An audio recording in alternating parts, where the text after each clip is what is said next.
Добар ден, почитувани гледачи. Денес во емисијата 1:40 минути ќе имаме активна физичка работа. Тоа ќе го направиме со мојот денешен гостин, господинот Јован Калановски, дипломиран кинезотерапевт. И мислам дека е единствен во градов.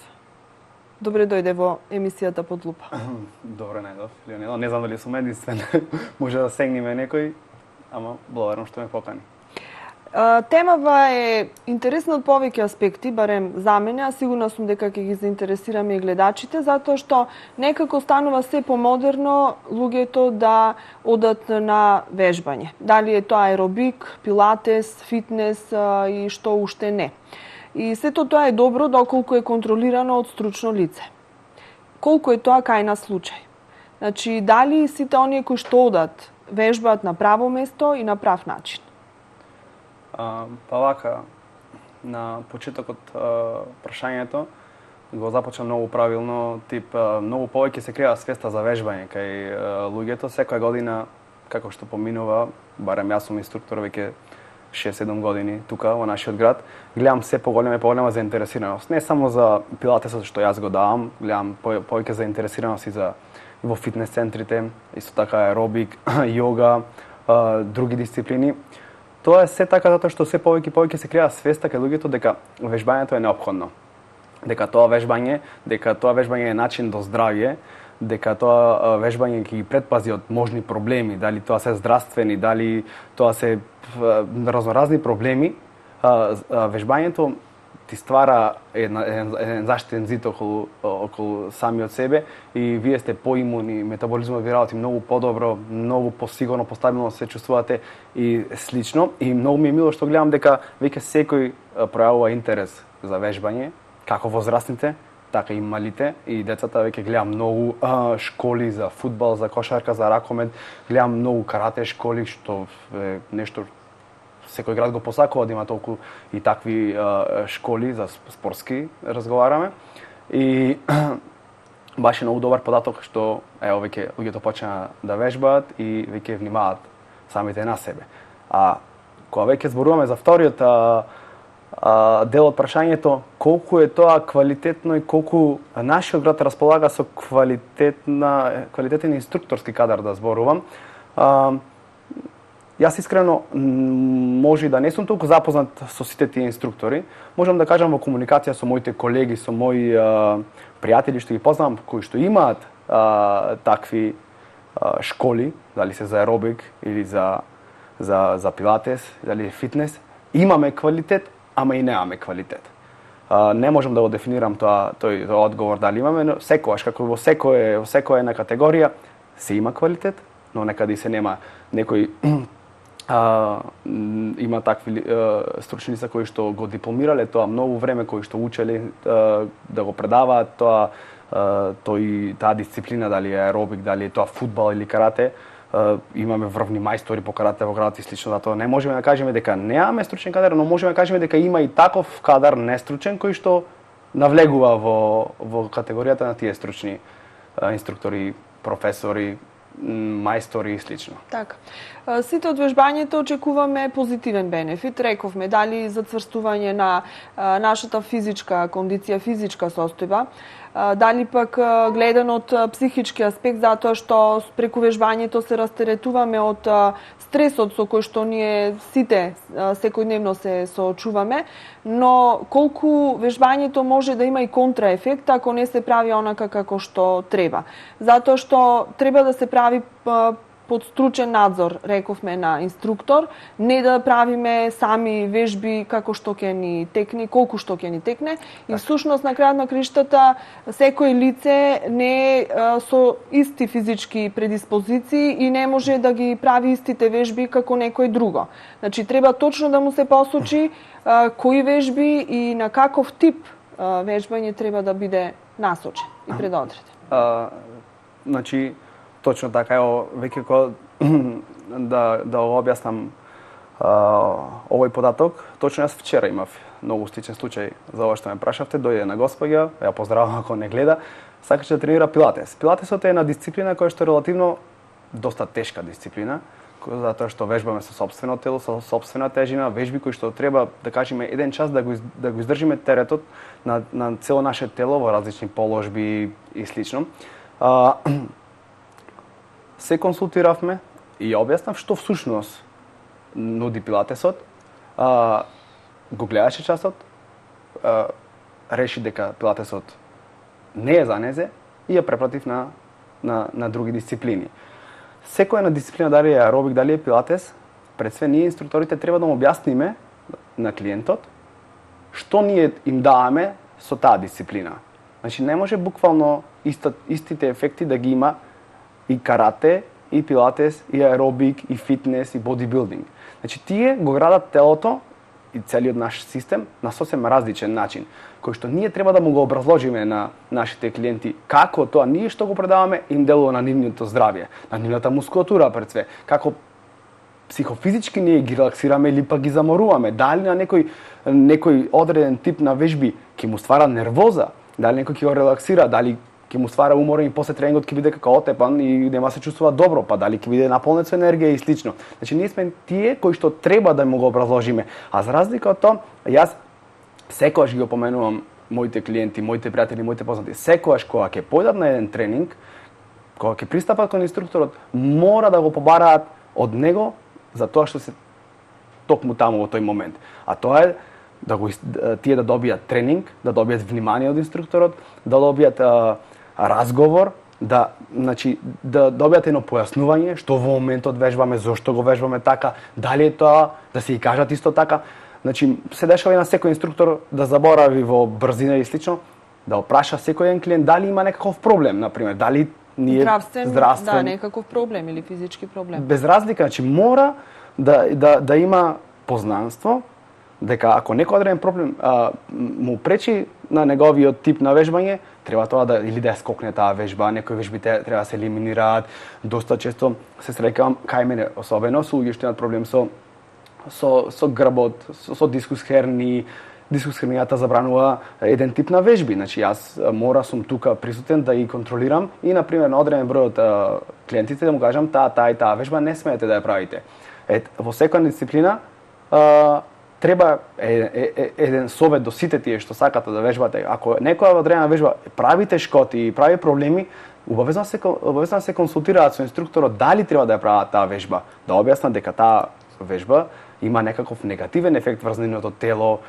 Не мора да е само тоа, некое чувство непријатно и слично, значи нешто смета што и мора да има комуникација меѓу инструкторот и клиентот. Затоа, ако инструкторите не се толку, да кажам, ораторски способни да сето тоа го образложат на своите клиенти, клиентот мора сам да си побара помош од инструкторот, да си побара совет и слично за да тренингот биде квалитетен и ефективен. Значи покрај тоа што треба да се воспостави една врска за да може правилно клиентот да вежба, треба и да се воспостави една комуникација помеѓу инструкторот и клиентот. Значи да се каже се она што може да биде како контраиндикација од некој вежби или од некој вид тип на вежбање и да се каже се она што е позитивно. Да се најде некоја средина и мислам дека всушност сите вежби не се за секого, туку треба да се направи некаква симбиоза. Сега како сето тоа ќе се направи ако имате вие во вашата сала, простор или не знам каде и да се изведуваат тие вежби, 100 клиенти кои што вежбаат и како ќе ги контролирате сите нив, како ќе гледате дали правилно вежба, дали правилно ги изведуваат вежбите или ги прават само колку да помине часот. Така, значи јас ќе зборувам лично за мојот час во моментов. Моите групи се по 15 души максимум. Колку идеална бројка, значи за да се изведе еден квалитетен час? Не знам докај се способностите на инструкторите. Ево, јас лично мислам дека со 15, максимум 18 души можам да се справам во еден час. Затоа што тие 15-18 души можам јас да ги контролирам. А контролата е многу голема. Значи не е само контрола на вежбањето. Не е само тоа како тој во моментот ја крева ногата или ја прави вежбата и слично. Треба да ги контролираме на дишењето, кое што е многу важно да биде складно со вежбањето, да дишат правилно, затоа што следат контраефектни последици. Ако не дишиме правилно дека вежбаме. После друго, значи можноста за повреда при вежбање е многу голема.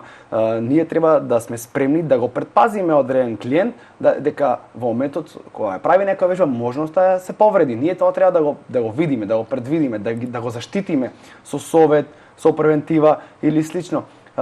Колку може еден инструктор да прати во една одредена група, значи зависите од која дисциплина правиме. Ако зборуваме за карате, не сум точно свесен, сигурно нашите специјални мајстори, слично како е нивната титула, тоа го знаат, но секако секоја една дисциплина дава одредена цифра колку во еден час можеш да тренингот да биде идеален и перфектен, со колку луѓе можеш да работиш. Ево за пилатес можам да кажам дека тоа е максимум 15, 17, 18 души. Се повеќе на таа еден инструктор. Ако на часот го водат двајца или тројца инструктори, онда тоа е во ред. Имаме поделба, кој што еден си ја прати едната страна, друг си ја прати другата, трети си ја прати третата страна.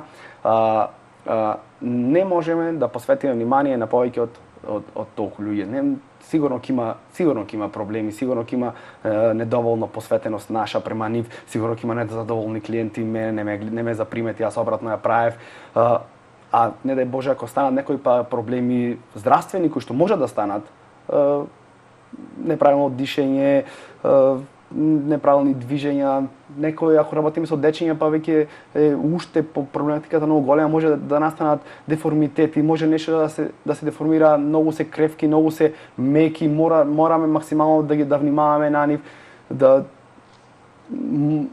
тоа е, значи мора да се посветиме на часот 100%. Дали е дозволиво, ова го кажувам од искуство на една моја пријателка, во фитнес центар да оди, значи за прв пат оди, и само и покажуваат кој справи за што се и ја остават сама да вежба, без да насочат колку треба, значи колку време на која справа, каков ефектот ќе биде, да биде некој инструктор, барем во почетокот додека не ги научи вежбите и справите како сето тоа треба да се прави, па потоа може би после некој време ако веќе има стекнато некакво искуство, може и сама да тренира. Така, фитнесот и бодибилдингот се уште посложни, поспецифични дисциплини од да кажам некои други. Затоа што работиме со тежини, работиме со симетрија на левата и десната страна, работиме со справи. Значи ние треба да сме како почетници, ретко нема шанси некој да знае како да тренира. А веќе кога тренираме со тежини, кога тренираме на справи, веројатноста за такви контраефекти и проблеми е многу поголема. Така да јас сум сигурен дека имаме фитнес центри и бодибилдинг клубови кои што си имаат специјалисти и стручњаци и ги познавам и ги поздравувам за нивното ангажирање и слично. Затоа мора правилно да го подберат каде ќе пристапат да вежбаат, мора правилно да искомуницираат со инструкторот за што се тие таму во моментот. Тие не се просто за да се шетаат по бодибилдинг клубот, за да се огледуваат на огледалата или не знам што. Значи тие го бараат своето здравје. Тие го бараат својот еден час здравје, еден час релаксација, еден час тренинг, тие си одат таму да се земат својата доза здравје. За да ја земат таа доза здравје, значи тие мора да имат помош од инструктор. Во спротивно, тоа не е таква доза, е скроз сосема спротивна и која што може да направи многу проблеми на нашето тело. Така да, како што веќе кажав кога почнавме, мора да си го побараат за тоа што веќе пристапиле во тој клуб. Внимание. Но ретко кој е искрен, еве вие ни посочивте пример со кој што сте се соочиле лично, кога на таа господја и кажавте дека не се пилатес вежбите наменети за неа, но ретко кој ќе го направи тоа. Во трка за број на клиенти или од некоја незаинтересираност и немарност, воопшто нема да ви посочат дали вие треба да ги правите тие вежби или не. И вие вежбате, а не знаете што правите со себе. Заради која е причина да го направиш тоа, да го земиш клиентот, да го зачлениш тука и да вежбам, ако тоа не е по правилен пат, секогаш има негативно влијание врз својот клуб. Зошто?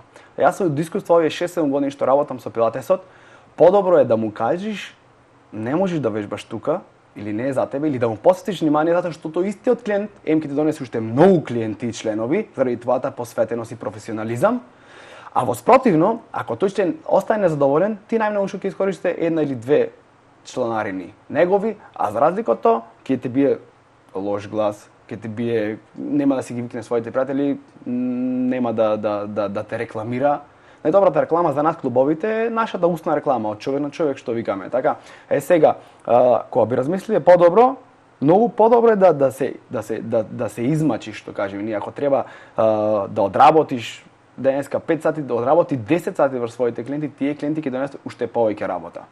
Спремај ги месец-два, после тие се самостоятелни, за да имаш други. Значи во секоја една дисциплина, барем ето во бодибилдингот, е така. Не може без внимание и се надевам дека се крева свеста, да бидеме реални. Се крева свеста, гледам дека и во фитнес клубовите дека се почнуваат тие инструкторите веќе се движат лево десно, неправилно вежбаш, правилно вежбаш, така се прави, онака се прави, но тоа треба да е секаде присутно и многу присутно. Реков дека станува се поактуелно и помодерно да се оди на вежбање, секој си го наоѓа својот пат и својот начин каде тоа ќе го прави. Некако ни дојде ова од западните земји и добро е да се примени, но колку нашите клубови нудат услови за да се прави тоа. Значи, многу често ќе се земе некој простор кој што е несоодветен, непроветрен, нема други дополнителни услови кои што се потребни за вежбањето и само ајде ќе зачленуваме луѓе па нека вежбаат. Така. Јас често сум... Каде се тука критериумите? Дали некој контролира каде се прави сето тоа? Значи, тоа мора да се контролира пред све, значи мора да внимаваме ние како клубови какви услови нудиме на нашите клиенти. Какви услови. Јас сум често по другите држави, сум посетил многу... Па знаеме, еве, ние не сме, можеби не сме биле лично, ама сме гледале, како сето тоа треба да изгледа. Ево да кажем на запад, спомна на запад. Значи, на запад прво, кога ќе влезеш на местото за вежбање, сопственикот е свесен дека треба да те импресионира со тоа што во моментот кога ќе влезеш ти го гледаш. Значи, тој прво си ја уредува салата, условите, си организира професионални лица кои што ќе ги водат неговите частови и знае дека тоа му е перфектен бизнис во моментот. Кај нас не знам дали е тоа од незнање, не е од незнање, сите знаеме како сакаме да ни изгледаат нашите студија или теретани или клубови или центри. Па се уште кај нас ладе ако може да се помине вака, зошто да се инвестира? Да, зошто да се инвестира нешто повеќе. А самата таа инвестиција во иднина ти носи многу повеќе работа и многу повеќе клиенти, многу повеќе слава да кажам, многу повеќе фама и галама околу името на тој клуб и слично. Тоа е така веќе свесни се и нашите, мислам дека веќе сме на тој праг каде што ќе почне и да се променуваат тие услови кои што за жал во моментов не зборувам за фудбалските клубови, сигурен сум дека стадионите се добри, не сум запознаен какви, дали имаат децата соблекувални, дали си имаат добра трева, дали имаат опрема мајци и некои такви работи. Него зборуваме ево за нашиот тип на вежби од затворен карактер. Сите ние, вклучително тука и јас, гледам секој нареден момент се повеќе да се надоградувам. Ако треба соблекувална за девојките кои што вежбаат кај мене, ако мојот простор не нуди соблекувална, јас се преместувам во друг простор кај што ќе им направам соблекувална.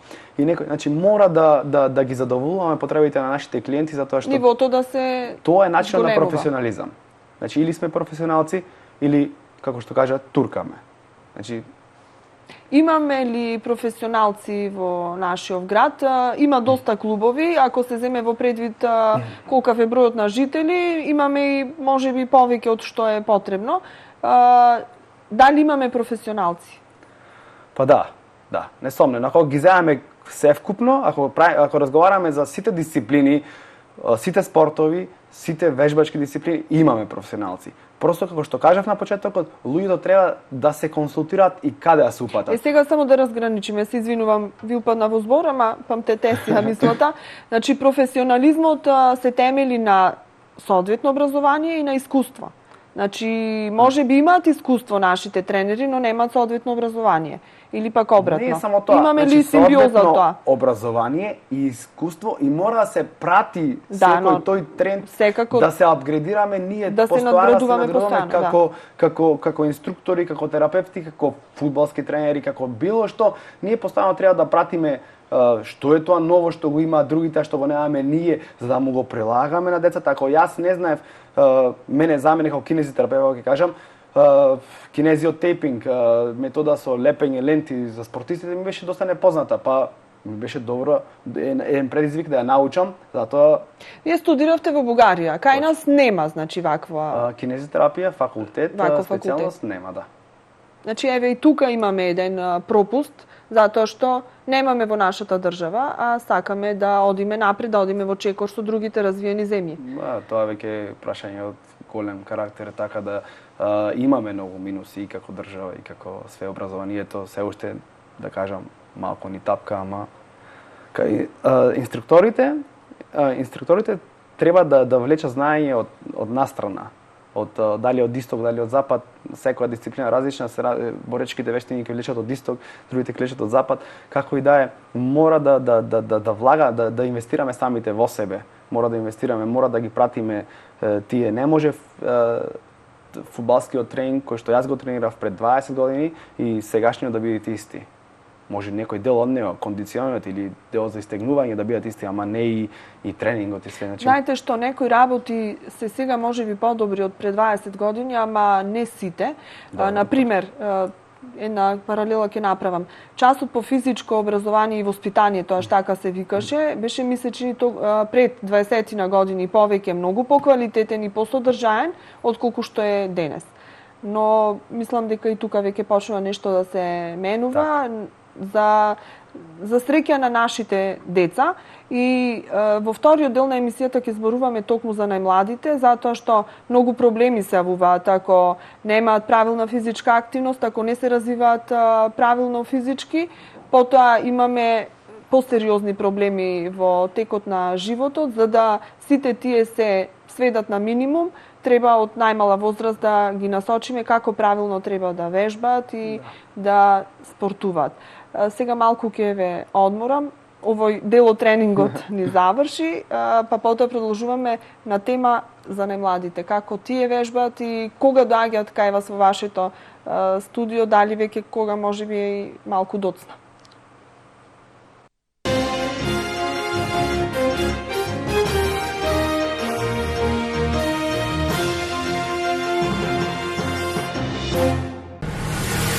Сакате врвен квалитет? Ала Компани е вашиот одговор. Најниски цени за ПВЦ прозори и врати од оригинални Саламандер профили. Произведуваме 120 прозори дневно со првата линиска машина во Македонија.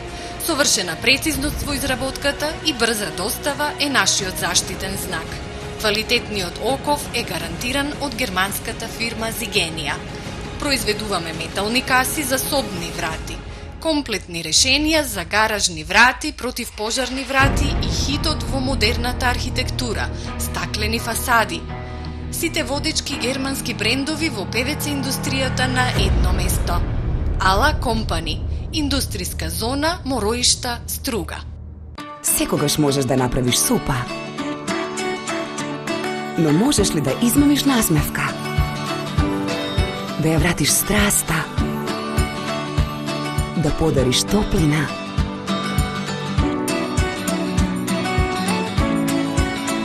Направи супа, создади чувство, Подравка. Уживе во единствениот домашен вкус кој ти го носат бистрите супи од Подравка. До напредок во работата со ХТЗ опремата од Напредок Комерц. Заштитете ги своите работници, но имајте и свој заштитен знак со препознатливи униформи и работни облеки за индустријата, медицината, земјоделството и гостителството. Нудиме и униформи за агенциите за обезбедување, маскерни униформи, обични поломајци и најново, гумирани униформи отпорни на вода и ветер. Брендирање со везење на вашиот заштитен знак со одличен квалитет. Напредок Комерц, Струмица.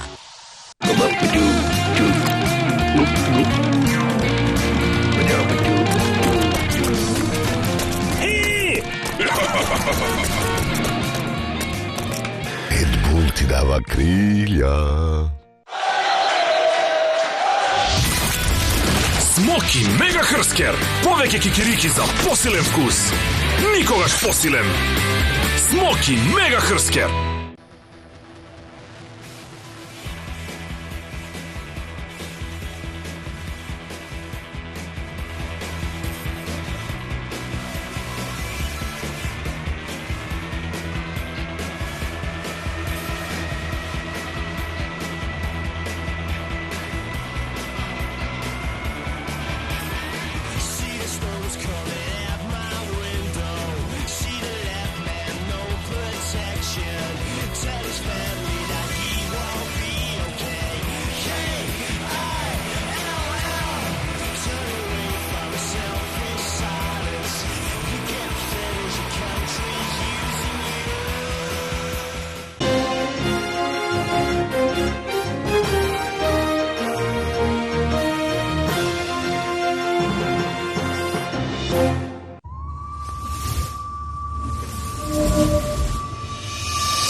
вториот дел од емисијата, како што реков, ќе го посветиме на најмладите, колку тие се заинтересирани да вежбаат, кога почнуваат со вежбање и еден фрапантен податок во нашата општина, после еден ваш спроведен проект во 2011-та, мислам дека беше. Тогаш започна. Да, тогаш се започна, кога излегоа некои цифри дека околу 80% од децата во основните училишта, а подоцна беше тој спроведен и во средните училишта, имат деформитети на рбетно-скелетниот систем. И тоа некако ги загрижи родителите, можеби ја разбуди малку свеста и кај нив и кај професорите. Потоа, за среќа, малку почна да се намалуваат овие проценти, но сепак, околу 50% се уште имаме.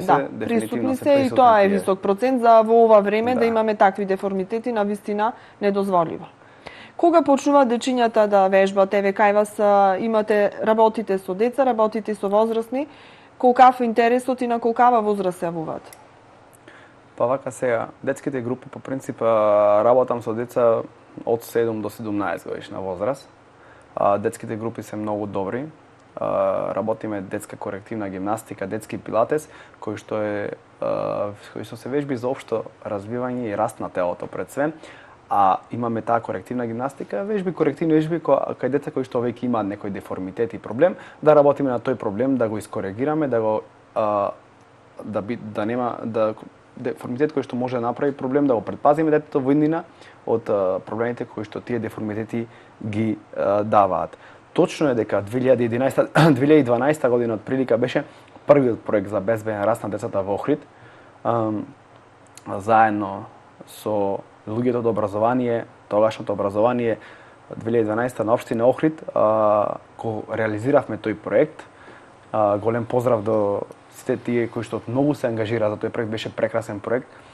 Направивме прегледи во сите основни училишта, мислам дека беше 6 оделение, и резултатите што ги добивме од тие прегледи беа страшни. Процентот билеше 80%, децата имаа проблем со некаков вид деформитет на мускулно-скелетниот систем, или дебелина, или криви нозе, или рамно стап, значи премногу. Се реализира тој проект и му возможивме бесплатни вежби на голем број од децата кои што има најалармантни застрашувачки резултати. Од друга страна, почнавме да држиме трибини, почнавме да држиме состаноци со професорите по физичко, со родителите и буквално со нас терапевтите меѓу нас, буквално со сите тие луѓе кои што имаа подзаборавено малку каква е таа цифра, каков е тој број на деформитети во нашиот град. Малку по малку почна да се крева свеста кај луѓето. Следната година процентот беше падна за 10-12%, со сигурност, а додека тој проект го направивме уште еднаш после 2 години, беше 50-55% на деформитети, што е голема бројка. И сега не знаеме колкава е таа бројка и колкав е тој процент, затоа што проектот замре. Зошто? Проектот замре затоа што јас уште одма после таа година, мислам дека беше, држете ме точно, мислам дека беше 2014 година, повторно се аплицирав за истиот проект, не беше подкрепен ни од локалната, поточно само од локалната власт, не беше подкрепен тој проект, така да јас направив уште еден проект на моја иницијатива, потполно, без никаква поддршка, направив прегледи по школите, доделив, да кажам, 30 скроз бесплатни карти на деца кои што вежба одреден период, дури има сериозни проблеми кај мене бесплатно, но за едни такви проекти зафати просто не се бара поддршка или помош од некого, него се бара соработка. Него се затоа што зборуваме за 400 деца од генерација, прилика. Ако би фатиле ние 2 или 3 генерации, да кажам 9, 10, 11 годишни деца, веќе зборуваме за над 1000 деца кои што јас како студио не можам да ги завршам тие сами, ни треба помош. Да. Моите проекти беа занемарени, не се заангажирав заради какви кои причини, кога веќе градот сам не се грижи за своите деца, валја јас тука не сум толку силен. И сакав да кажам, значи, процентот полека паѓаше. Во моментот јас држам часови со деца кај мене во моето студио, тренираме 3 пати, 4 пати неделно, колку што имаме слободно време тренираме. Процентот на коригирање на тие деформитети е добар ако се фатат децата во што помала раст. Да ги фатиме 7, 8, 9, 10. А сега само едно подпрашање. Сега значи тие деформитети се јавуваат и многу порано од она што беше пред, не знам, 20 на 30 на години. Значи можеме да најдеме деца со искривени орбити на 7-8 годишна возраст. Децата живеат во многу тешко време, да се разбереме. Сигурен сум дека нашето детство не беше тешко како нивното. Имаат влијание од толку технологија, компјутери, лаптопи, таблети, па не знам, тешки ташни, па дополнителни часови, па часови на школа 7 часа, па потоа на дополнителни, па тука, па таму, па англиски, па биологија. Сите тие добри работи. И нон-стоп јас сум во разговори по семинари со становци, криви се ташните. Не се криви ташните. Крива е таа спортска неактивност на децата, која што децата немаат мускулатура да се справат со таа ташна. Да се справат со таа ташна, немаат мускулатура, значи мора да практикуваат некаков спорт децата, да се здрави, силни, прави, да имаат мускулатура која што ќе им го држи телото право. Во спротивно, тие деформитети се баш заради тоа. Немаме спортска активност, мускулатурата ни е слаба и кревка и сите тие влијанија на дворечен карактер како што се компјутери, како што се ташни, клупи, училишни, било што ги деформираат децата. И имаме проблеми, да. Имам неколку деца во таа возраст, малечки, 6, 7, 8 годишни, што имаат сериозни деформитети. Но сепак ќе кажам, добро што навреме ги виделе и веќе ги работиме и слично. Се прават ли редовно тие систематски прегледи? Колку во тие прегледи може да се забележи дека некој дете има деформитет или самиот родител треба да биде свесен и од време на време кога се децата во раст и развој да ги носи кај стручни лица, значи да направат еден преглед да видат во каква состојба е нивниот орбит. Систематските прегледи, колку што сум запознаен, константно се прават од школите, но јас ќе ги искритикувам родителите да не тие систематски прегледи нека се останат систематски прегледи во ред. Деформитетите се гледаат на систематски прегледи ако ние како терапевти доволно му се посветиме на детето и тоа све го измериме, го прегледаме и слично. Да, затоа што некогаш и на брзина тоа се прави и нема да се забележи. Но сепак јас би ги посоветувал родителите на 3-4 месеци обавезно да направат преглед, дали кај ортопед, имаме специјалистичка ортопедска болница, клиника која што има многу сериозни специјалисти, стручњаци кои што се многу професионални на тоа поле. Нека се консултираат со терапевти, дури и професорите по физичко се запознаени со тие деформитети, нека побараат такви прегледи од лицата каде што им се достапни, да кажам. Нека побараат, ево, јас искрено сега веќе години сум зборол, секој што имам на располагање било кое дете од градот, да го прегледам, да го истестирам, да видам дали има еластичност, дали мускулатурата го прати растот на коските, дали имаме деформитет на ребетот, скроз бесплатно и без никакви проблеми. Мене би ми било гордост ако му помогнам на некој дете или ако го предпазам од некаков вид на деформитет за овој днина. Колку дечиња вежбаат кај вас? Во моментов вежбам со распределени ми се во неколку групи, исто како и кај возрастните не можеме да работиме со 50 деца во никаков случај. Таму е веќе многу поопасно. Таму веќе секој едно неправилно вежбање катастрофално делува на детето. Работам со отприлика 40-50 деца во различни групи, распределени се во различни групи, прилика ми се 10, 12, 13 деца на тренинг. Работиме тие корективни вежби, таа детска корективна гимнастика и детски пилатес кои што многу добро го насочува детето во еден правилен раст за во иднина да биде доволно извишено, правилно истегнато, право и без деформитети, за да нема проблеми, за во иднина да се справува со тие обврски што му ги носи животот. Дали е тоа факултет, дали е тоа работа, дали е тоа седење на биро 8 сати, дали е тоа физичка работа, какво и да било.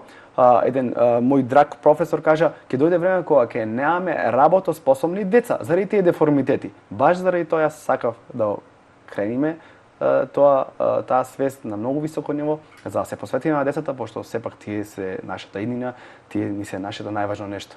Од која возраст е најдобро да се почне со вежбање? Видете, вежбање како вежбање, имаме вежбање и балет. имаме и тоа е многу добар тренинг за децата, балет, модерни Значи, танци. да воопштиме со некаква Секоја физичка активност, или секоја една дисциплина. дисциплина во различен период од детето. Да кажеме, мислам дека најрано се почна со тие балети, модерни танци од 3-4 години. Детето веќе треба да почне од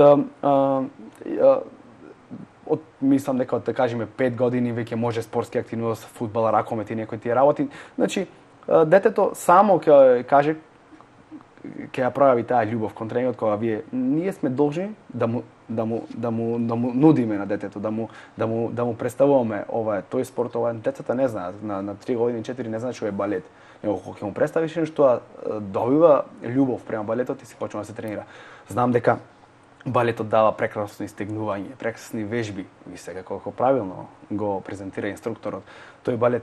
И тоа за детето е не само здравје, релаксација, многу бенефити добива детето, значи дружење, дружба, комуникација, комуникативност, расположение, среќа и многу работи. Така.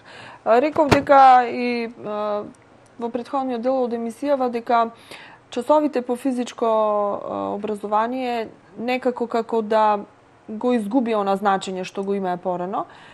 Сега веќе имаме една млада генерација која што повторно внесува некои новини и поголема сериозност во одржувањето на истите. Можеби тие часови се она првото каде што децата се соочуваат со посериозно со некакви физички активности, со некакви вежби, доколку претходно не посетувале нешто од ова што вие споменавте. Тогаш мислам треба да се всади она љубов кон сето тоа за понатаму да се практикува или пак нема да се всади воопшто и нема да сакаат и во понатамошниот живот да се занимаваат. Не бараме професионално и сите да бидат не знам многу изнавежбани и добро обликувани, туку да бидат во некоја физичка активност и кондиција. Така. На ова прашање јас ќе кажам, многу често во минатото сме стигнале на дебати да се критикуваат професорите по физичко, но не е виницата до нив. Многу имаше исто така во тоа време кога правев јас мојот проект, се појави еден проект кој што гласеше професор по физичко воспитување уште од прво оделение кај децата. Ако не знам дали уште постои, може постои, може не. Потребно е покрај учителката која што го учи детето на тие основни предмети и слично, физичкото воспитание да им го држи стручно лице. Физичкото воспитание да им го предава професор по физичко. Затоа што, точно како што кажа, таму се јавува љубовта за спорт. Таму се јавува навиката за вежби, таму веќе ја ствараме навиката за правилно телодржење, таму веќе се почнува да се јавуваат тие деформитети, ние ќе ги предпазиме ако часовите по физичко ги правиме под строга дисциплина, правилно, да внимаваме на децата како ги прават вежбите и слично.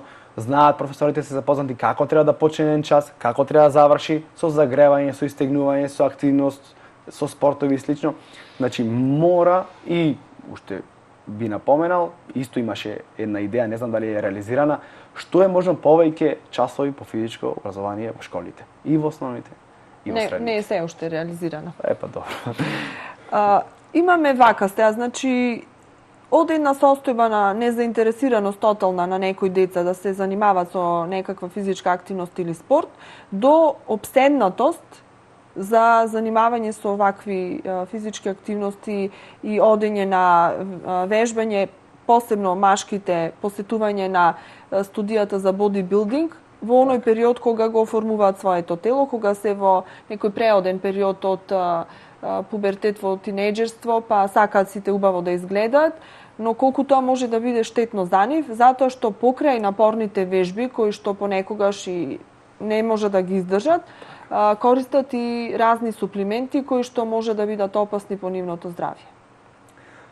Така, значи, и јас сум бил истиот, и јас сум сакал на моите 15-16 години да бидам, да убаво да изгледаш, да си згоден, да си убав, сакаш да си привлечен за противниот пол и слично. И наједноставно е сите бодибилдинг, теретана на бодибилдингот е супер дисциплина, но како што кажа веќе ако кога ќе се вежба неправилно, кај нас возрастните е контраефективен, кај децата е катастрофален. Затоа, значи, сигурен сум дека кај тренерите по бодибилдинг, кога ќе му се запише дете од 15-16 години, чувствуваат малку притисок, дека тој е млад, дека сега почнува да му се развива неговата мускулатура, коските уште не му се дозацврстени, дооформени, а веќе почнува да вежба. Зошто тогаш не ги советува дека тоа не е за нив? Е за нив, но треба да се посвети многу внимание. Има вежби во бодибилдингот, е одреден број е голем број од вежби кои што треба да му се забранат. И треба инструкторот просто да му образложи кој тип на вежби не сме да ги прави. И да биде тука цело време со него. Точно така. Децата се учат. Децата на 15-16 години, ако тој има љубов кон бодибилдингот, за кратко време ќе научи, верувајте ми, треба просто да му се дадат некои 5-10 дена внимание, да го насочиш на правилен пат и правилни тренинзи и детето кога ќе му образложиш ти како инструктор, како стручно лице, колку е тоа контраефективно ако тој не вежба правилно, кои се последиците ако не вежба правилно, докаде може да се стигне тоа здравствено, психички проблеми, иднина и слично. Ако ние му образложиме добро, каде детето, верувајте ми, ќе го разбере тоа и ќе се вежба правилно. Ако сме веќе кај тие суплименти, скроз се потполно. Треба имаме суплименти кои што се како спортска храна, како додаток во исхраната, кои што се доста здрави и доста добри, ако правилно се консумираат, колку и кога се пијат. И имаме веќе, тоа е барем кај нас позната хемија, која што е забранета, која што е многу контраефективна, ако не знаеме како да ја внесуваме. И јас препорачувам никој да не ја внесува, пошто сепак си е тоа, да кажам, хемија, хемиски пат. Но, ако зборуваме за тие суплименти, спортски храни, додатоци и слично, исто како со инструкторите, мора лицето што нив им ја предлага таа и веќе одат да ја купат таа храна, мора правилно да му образложи како треба да ја внесуваат, кога треба да ја внесуваат, колку треба да ја внесуваат, зашто секоја една мала грешка може да е катастрофална. И за жал имаме случаи кога чини живот. Многу чести случаи во минатото, сите сме сведоци на такви случаи, сите знаеме само во нашиот град, камоли во цела Македонија или во светот, да не зборувам, колку често се дешаваат такви катастрофални случаи заради неправилно консумирање на различни суплименти кои што за жал не се дозволени, но се по некој начин полесниот пат кон нешто што ние го замислуваме самите себе и таа желба, таа волја некогаш не влечи на некаде, ние се забораваме и стануваат проблеми. Затоа пак ќе речам, нека се побудни инструкторите и нека ги пратат, посебно децата кои што се во развој, што се прават покрај вежбањето. Низ еден разговор можеш да извлечеш многу од едно дете и да го посоветуваш, ако некаде скривнало, да се врати на вистинскиот пат.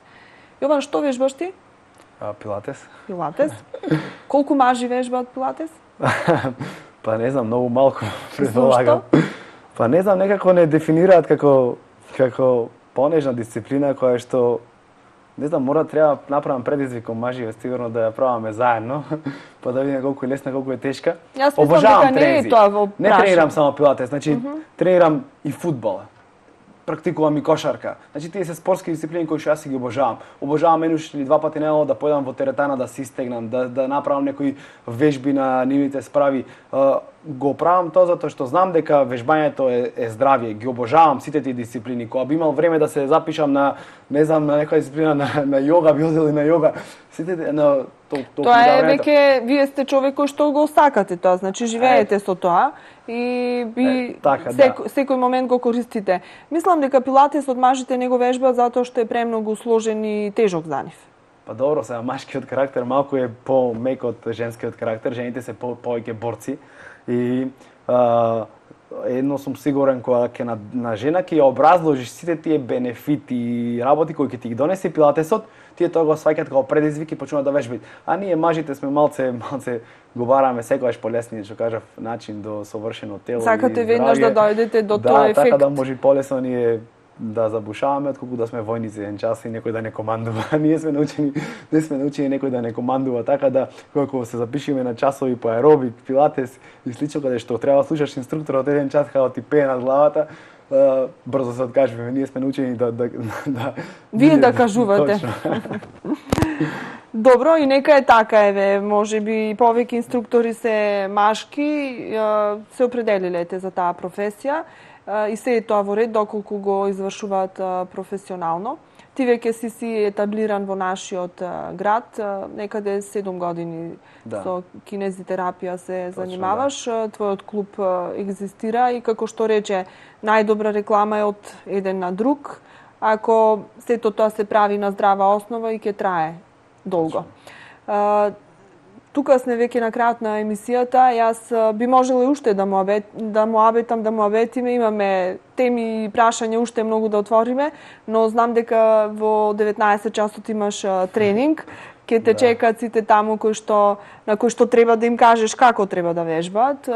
Тоа беше всушност и поентата на оваа емисија. Да вежбаме но правилно и на вистинското место. Ти благодарам за ова учество во Лупа. Благодарам, прекрасна емисија. Фала уште еднаш. Секое време.